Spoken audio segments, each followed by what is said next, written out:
అదే నిరుద్యోగులు కాంగ్రెస్ పార్టీ వచ్చిన తర్వాత 2 లక్షల ఉద్యోగాలు వస్తాయని చెప్పి గ్రూప్ 1 గ్రూప్ 2 అన్ని రకాల పరీక్షలు కూడా కాంపిటేటివ్ ఎగ్జామ్స్ పారదర్శకంగా పెట్టి మాకు న్యాయం జరుగుతుందని భావించింది.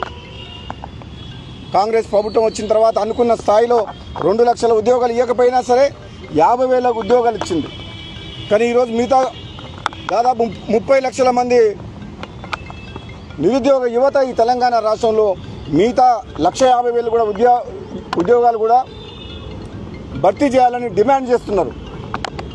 కాబట్టి నేను అందరికీ కూడా చెప్తున్నా, ఈరోజు నిరుద్యోగ యువకులకు మీరు ప్రత్యేకంగా నన్ను ఆహ్వానించడం వల్ల ఈరోజు మీకు ఒక అండగా ఉంటందుకు, ఒక శాసనసభ్యునిగా కాంగ్రెస్ పార్టీ ఎమ్మెల్యేగా కూడా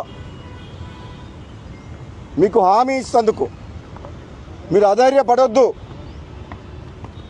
మీకోసం, మీరు కన్న కలల కోసం, మీ ఆకాంక్షల కోసం, యువత యొక్క ఆశయాల కోసం మీతో తోడుంటా, మీ వెనకాల ఉంటా, మీ ముందుంటా అని చెప్పి మీకు ఒక మాట ఇస్తందుకు, ఒక అన్నగా మీ అందరికి ఒక కుటుంబ సభ్యునిలాగా నిరుద్యోగ యువకులందరికీ కూడా ఒక అండగా నేను మాటిస్తున్నా. మీకు ఆలస్యమైన మాట వాస్తవం.